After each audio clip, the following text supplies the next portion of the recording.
Okay, I'm going to say his name because for the life of me, let's be honest, it's a hard name to say it. Dayo Odeyingbo. If I got that wrong, dislike this video. But I don't know. That is probably one of the hardest names I had to pronounce ever. I had to watch so many videos of how to pronounce that last name, but I don't know. I'm going to just pronounce him Dayo. Because I don't want to get into the whole other spiel I mentioned. I'm trying to figure out what his last name is. But I'm getting ahead of myself. What is going on? It's your boy back at it, talking about free agents. Last time we talked about Drew Dahlman and how the offensive line right now as we speak is looking like it's going to be, that is what it's going to look like for the upcoming season in 2025 and 2026 season. But now we get to talk about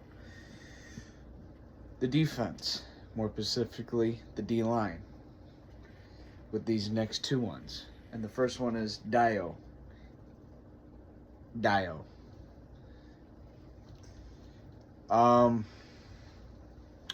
When I first saw this, I was confused because, one, I've never heard of this guy. Nothing against him. I legitimately don't know, which is usually what some free agents are.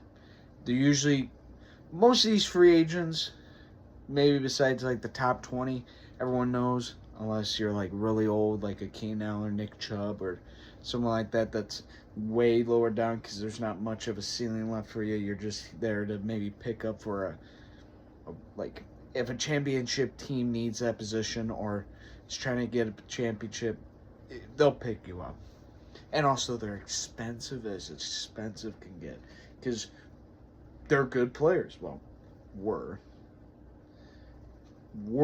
great. You get what I'm saying. But this guy, I didn't know who he was when they signed him. And I thought, who is this guy? And why did we drop 3 years on this guy? 48 million?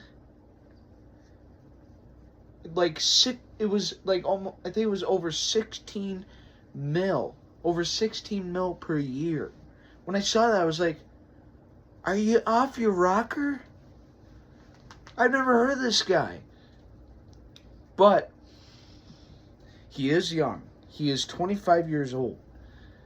And he is very, very, he's pretty good when it comes to pressure, though, what I've heard.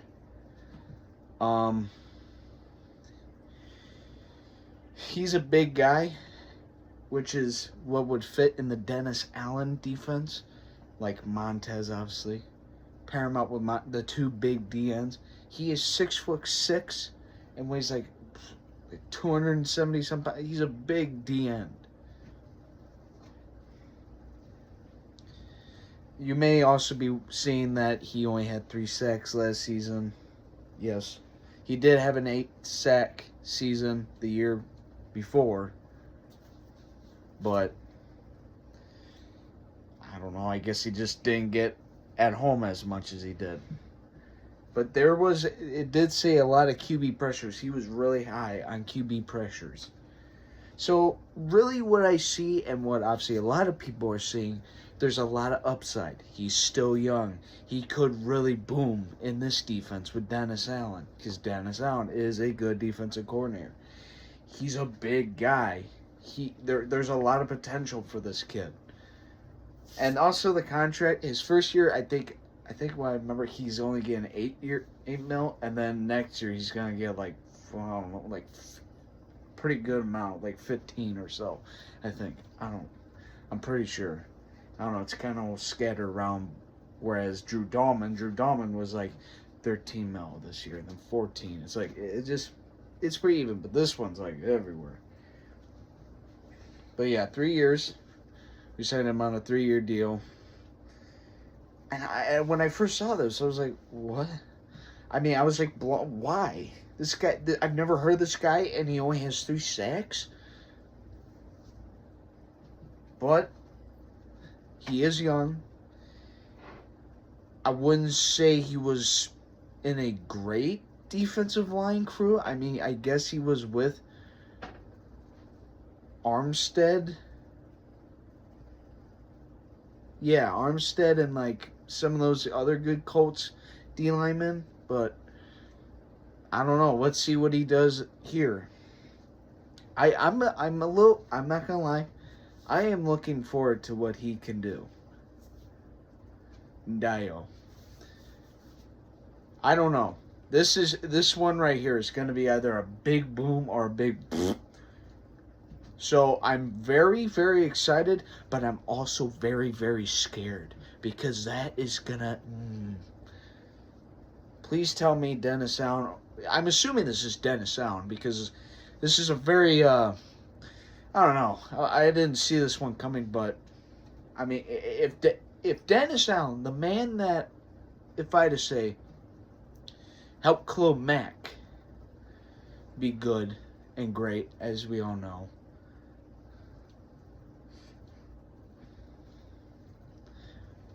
Then maybe, I don't know. We'll see.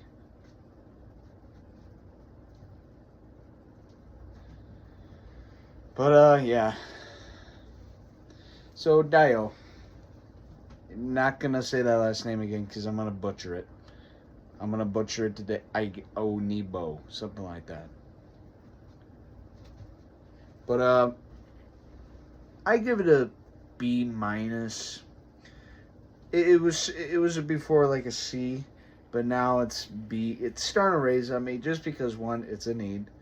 Two, I just think he has a lot more potential and probably even better than DeMarcus Walker is. And this is probably the DeMarcus Walker replacement, and I think it's a good move on that part. Was it overpay? Probably.